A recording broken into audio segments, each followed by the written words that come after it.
Here with National Coach Terry Steiner, and I want to talk a little bit about the development programs for women's wrestling. We just got news out of New York that the PSAL, which runs high school sports in New York City, has approved a spring league this year for women's wrestling. It's going to be girls only in their high schools and will include freestyle wrestling. Could you give your thoughts about why this is an exciting development for women's wrestling and for the overall program? Well, first of all, I think the big thanks has to go out to Mr. Bevilacqua. I think he had a vision a number of years ago with this Beat the Streets program, and I think we're finally starting to see some of that come to light. And just it's an awesome thing, not just for women's wrestling, but wrestling in general. But for them to go ahead and sanction a competition and a season in the spring of the year with the women being in freestyle, I think is a huge thing, not just for the city of New York, but and the state of New York, but also just for our overall program here at USA Wrestling. Now, girls wrestle freestyle in college. Will wrestling freestyle in an organized team as part of your school be helpful to them when they move on to compete in college and maybe on to the Olympic levels?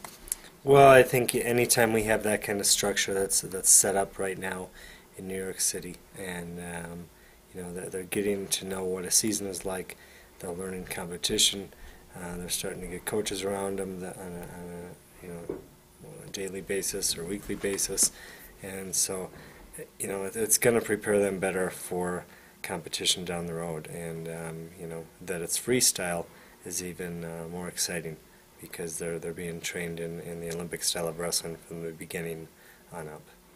Now, we've seen some pretty good athletes come out of that program. We had a national cadet champ in Rosemary Flores, and do you feel that this move is going to bring along the girls a little faster in New York than maybe other parts of the country where they may not have an official girls program or may not be practicing and competing in freestyle?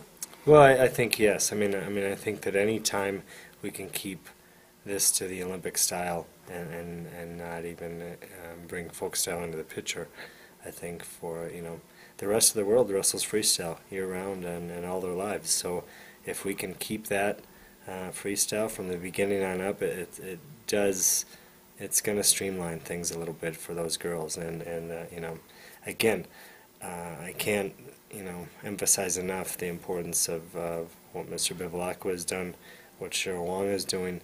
They're just doing a great job of pulling this all together, and they both deserve a lot of credit. Now, you've talked a lot about how our youth programs from the cadet levels on to the junior levels and even younger are going to make a difference in the future Olympic success of the United States. Talk a little bit about the camp programs going on. You just had a successful cadet level camp in California. You're going to have another one coming up in a few weeks out east. Well, you know, I'm really excited about it, you know, because our FILA cadets, you know, that youngest age group that we really start to wrap our arms around and pay attention to when they get to be 15, 16 years old. I mean, we're actually in the first time we've ever really done it, and we have a series of camps, and we're hoping to get the consistency out of those camps where the kids are not just coming to one camp, but coming to 5, 6, 7 camps during the course of a year.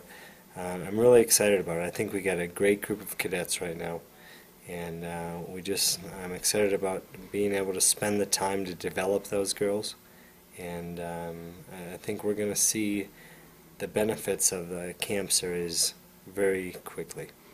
Now, to get to go to one of these camps, in some cases you have to have been involved before. You know, there's a certain level of competition in the past to be a qualifier for some of the camps. But you also have some camps that are open to all girls, right? I mean, that's... Well, what we're doing with our FILA Cadet and our FILA Junior camps is, you know, at first it is reserved for our national team at those camps. First, it's reserved for the top 3 people from the body bar competition at FILA Cadets and FILA Juniors from last year. But after a certain deadline that we have set for each camp, then we open it up to any person in that area, or any person really, that wants to come into those camps that is that age group. So I'd love to get to a point where we're having 40 to 50, 60 kids in camp. That'd be a great thing. I mean, obviously, the more people we put together, the more tough people and top people we put together in a camp atmosphere, we're not only learning from the coaching staff and the coaches around, but learning from each other and sharpening each other. I mean, the better off we're going to be. And so I'm really excited about it. I think it's a very important step in our progress to win world and Olympic titles on the senior level. I think we have to spend time with this age group, and that we have it in place and that we're starting it. Hey, we had our first camp, and I thought it was a great success for the first camp. I thought the girls did a wonderful job, and so we're going to go from here, and we'll see where we go from here. But I think I'm very excited about it, and I really do think that people are going to buy in, and we're going to make this work. Outstanding. Thanks, Coach. You bet.